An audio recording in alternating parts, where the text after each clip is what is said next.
Hello everybody, my name is Aceface. Today I'm going to be showing you how you can run Abyssal Frigate sites solo on a day 1 alpha clone. Abyssal Frigate sites tend to be characterized as being quite hard if you're going to do them solo, and especially if you're going to use an alpha clone, and especially on day 1. But here I'll show you how you can use a 14 million ISK Punisher to consistently do calm electrical or T1 electrical filaments solo. Now, this fit is similar to the style of the Retribution fit in a different video, in that it's using light beam lasers or small energy beams to kite and do a lot of damage, and it has a dual rep, so it'll get really good armor repairs. The Punisher also has innate armor resistances, which will make it even tankier, and it's also based on being used in electrical sites, which means in normal space it won't have any good cap stability, but in the Abyss it will have good cap stability. And if you want to try this yourself, it's very simple. You can actually try doing this right now.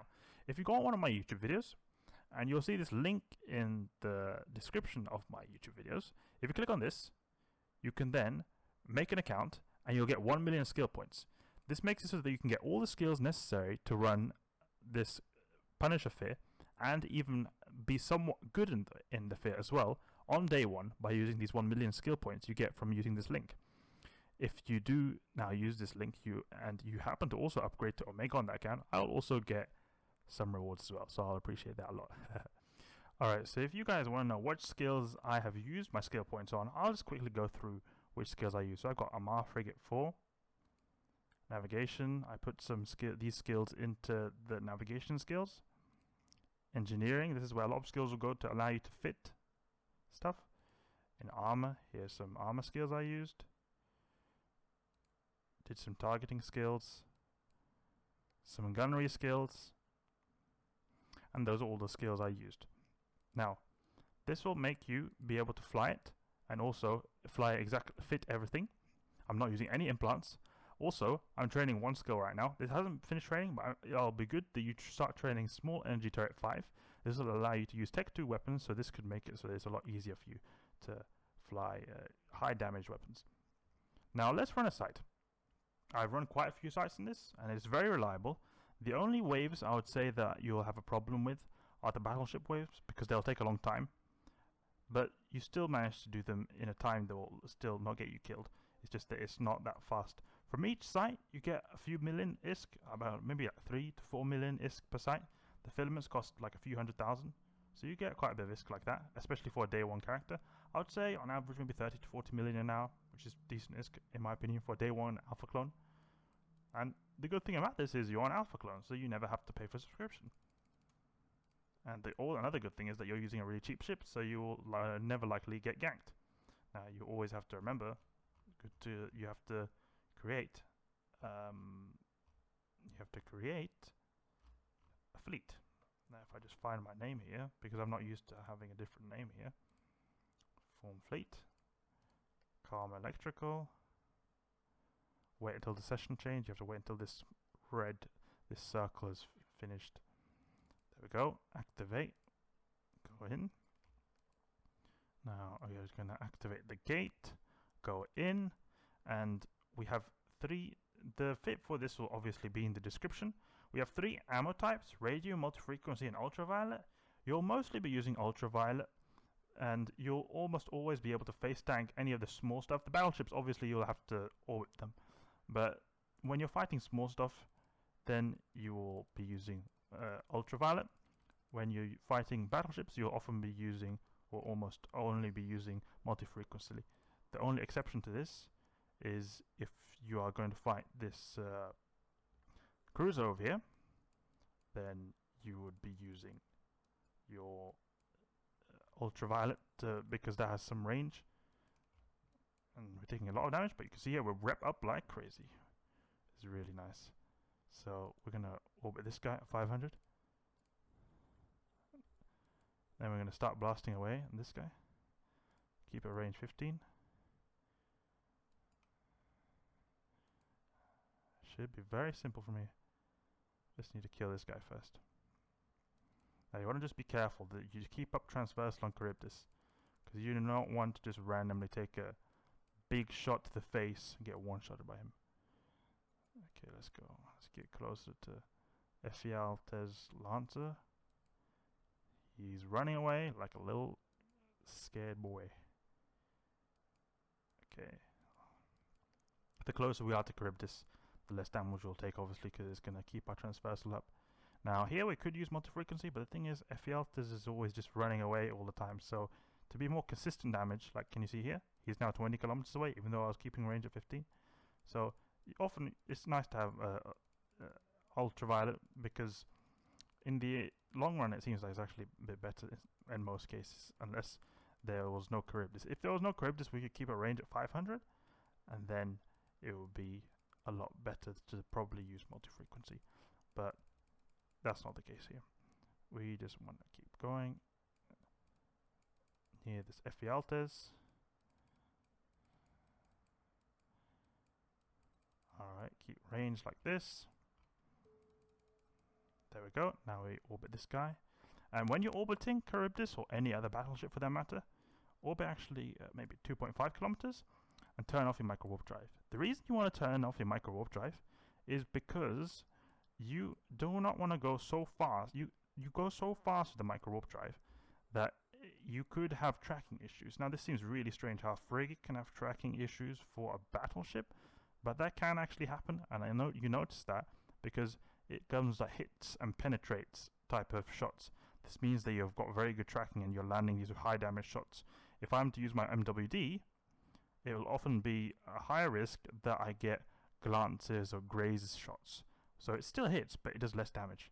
So it's just better to turn off your Microwarpdrive. Also, just you want to just save some capacitors. Could be good, just in case the next wave has a lot of neuters in it. The good thing about our ship is that we're using armor tank, so we never have to worry about these orange clouds. Orange clouds obviously make your shield booster consume more power. They increase the speed of the boosting and also half the boosting rate, which effectively means you're just using more capacitor for the same amount of EHP per second. The Punisher has really good resistances, so we have a decent buffer, even though we have only 500 armor points. You can see here. And it would be a lot better if we had level 5 frigate. We have only level 4 frigate. We could have more even with that. The small cap battery really helps us with the neuting. Here, if they're going to come people and try to neut us, well, we got some inherent neutralizing resistance, which is really nice. Dual heat sinks. I've got extruded compact heat sinks. A possible upgrade would be to replace this with an adaptive nanoplating 2. This, although requires 3 days of skill training, which I can't afford right now since I only wanted to use that 1 million skill points to show you what you can do on day 1. Then you would remove the extruded compact heat sinks to get some heatsink 2s. And then you would do more damage, which is obviously really good. About 10 or 15% more, I believe it was 10% more damage. So we've killed this Charybdis right here. Put on the MLWD. You want to go and... Yep. This is very refreshing actually to use a new character like this. It feels really cool to just see all the noobs talk in rookie chat. And it just reminds me of the good days of the first days I had in EVE. It's pretty fun. And also fun that you're not risking anything expensive. This is a 14 mil Punisher, like worth nothing. Peanuts. This is earned so quickly. So I don't even think twice. It's like my whole character's net worth though. But the funny thing is that it's just so little I'm using. I'm not used to flying this little amount. So these are the Velo waves, and for the Purifier it's a big problem, but the tanker for the Punisher that's really tanky, you have no problem. And actually you keep it range at these guys 2500, turn off your MWD and blast away. Actually no, you don't want to keep range 2000, keep it range at 500 because the Vela Damaviks are not that fast, so you can keep up with them if you've turned off your MWD. Actually, you won't keep up with them, but the thing is, they will keep at range so much that you will be able to shoot them with multi-frequency. So you'll be killing them very quickly, as you can see here. Killing them very quickly, and we're tanking damage like a boss. You can see this, absolutely no sweating for these two Damaviks. I can imagine this would be able to do T2s to some extent, but unlucky spawns will kill it. But it would be really interesting to see if it was possible to have a day 1 alpha fit they could actually solo T2s, but I doubt that. Even my main, who's got really good skills, sometimes can have troubles doing T2s in a Retribution. Now, that'll be a completely different thing if it was a Punisher, you know. Punisher's a lot worse than the Retribution. Less tank, less damage, especially in the battleship waves. The worst battleship wave you could possibly have in the Punisher, if I'm going to be completely honest, is the Overmind or the drone battleship. Now, that's not because it's a dangerous wave in itself. You can kite it, you can speed tank it very easily. The reason is time. Time is your biggest enemy when running the T1 filaments in your day 1 alpha clone. Because I did an Overmind wave, and I finished it in about 6.5 or 7 minutes. And if you multiply that by 3, that's obviously going to be more than 20 minutes. And that would obviously then kill you. So say you were to get 3 of those waves in a row, then you would perhaps die if you were unlucky. Now, and also, when I had that wave, I had the minus 50% EM resistance, which will make me do more damage because I'm doing EM resistance damage. In doing T1 electricals, you can either get, well, that was a good look actually, 4 mil right there.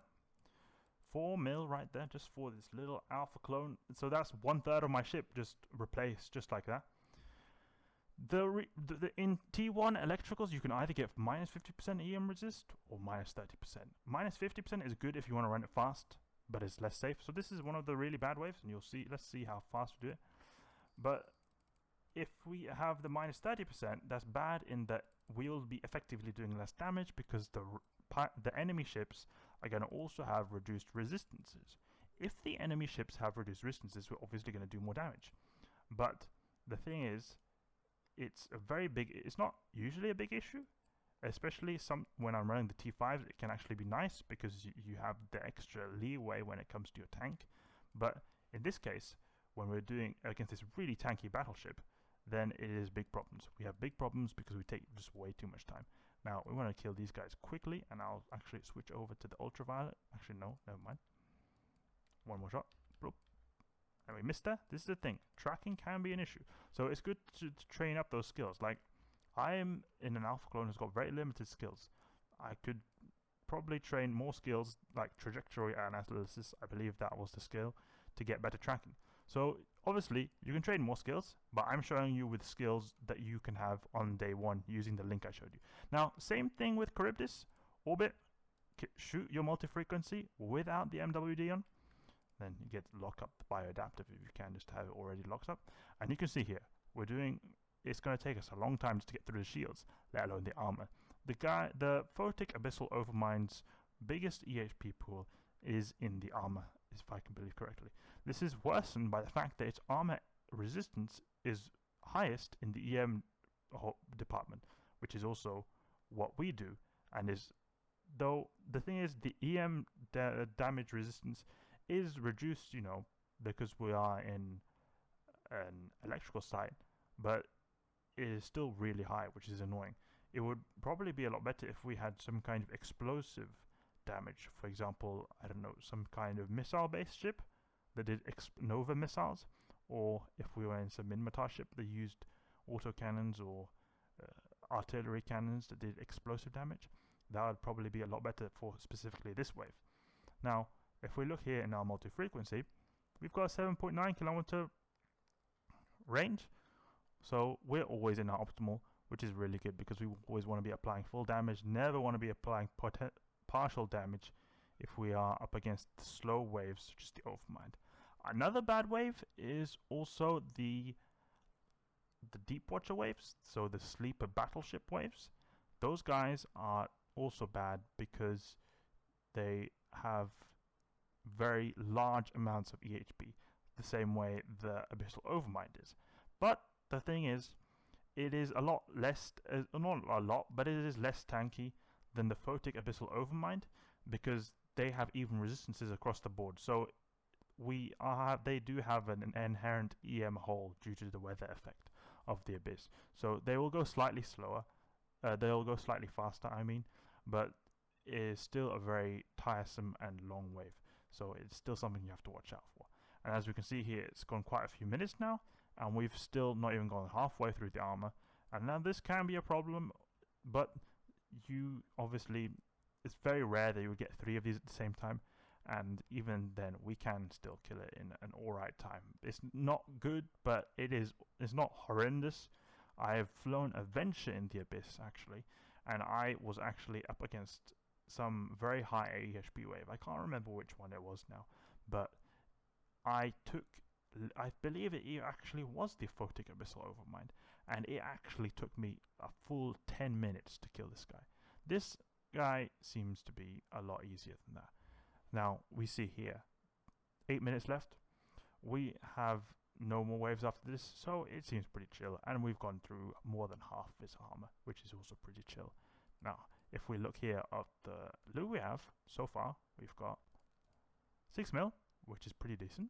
We'll probably get a few mil from this one as well. It is going to probably give us then a total of 8 mil. 8 mil is really nice because it says 20 mil, but that's including what we've got in our inventory. So if we were to remove what we've got in our inventory, let's see how much everything is worth. 12 mil, I believe it was 14 mil because I removed the ammo as well. That is half our ship's worth. 2 of these sites could give us back our ship, and in my opinion, that's a really good return of investment.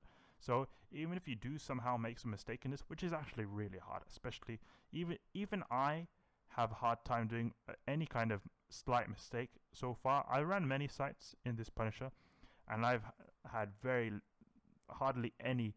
I've not had any close calls which I would have thought, oh, I could have died there if I didn't pay too much attention. So it is very safe to use this Punisher as well. It's very little prone to piloting errors.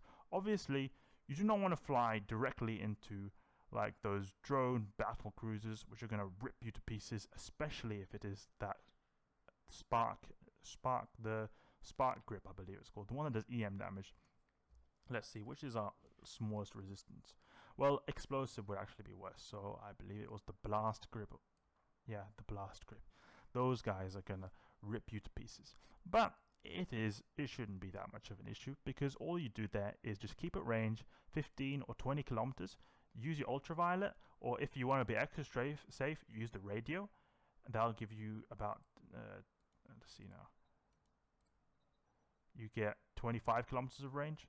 So you'll be very safe using the radio, but I'd recommend using ultraviolet because you want to do these sites in a decent amount of time. I would say still, again, about 30 to 40 million is going out, depending on how good you are running the Abyss. And I see that as a very good starter income for day 1 alpha clones. I remember back in the day, I would do exploration in the beginning, and that is good. That can even probably exceed the amount you would get for this. The difference is this is a consistent form of income.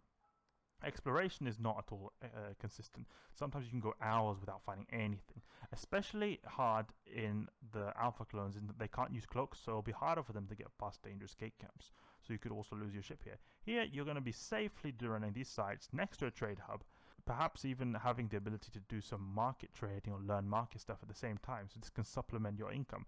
Because right now I'm running this in Amar, and it's a very nice location because it's like nice to the spawn area, so I barely even have to move far to get into this. I just went from my tutorial directly into this. So the Abyssal Overmind is dead. Let's see what we can get here. You know, the good thing about running these also is that you can get a lucky. Now look, see, 6 million right there. So let's see now how much we got in total. We got a total of 12 million. So basically, almost our whole ship was returned from one of these sites, and that took about 15 minutes, maybe 16. So I see that as a really good starting point for new players to earn some cash. Now you can earn and buy maybe 1 or 2 PvP frigates in just by doing one of these sites, which is really good. Obviously, sometimes you'll get less as well. This is a bit of RNG factor. Sometimes you could get perhaps a skill book that's worth 200 million. So that's also a fun thing with doing these Abyss sites. There's always this excitement of perhaps getting this rare skill book, the small disintegrated specialization skill books, which are worth crazy amounts of ISK. Let's go to the Amar Trade Hub and see how much we actually get. Now, often we saw that we had 12 million from our loot. Obviously, it's not always. It's almost always going to be lower than that. because of the way the market likes to rip you off, since you are doing selling to buy orders, which are going to be slightly less than the estimated price. So you want to just sell these here. Let's see how much we got. We got 10.5 mil, so that's still good. That's almost our whole ship back from just one of these sites. We can see here we've now got 42 mil. Hope you guys enjoyed this guide.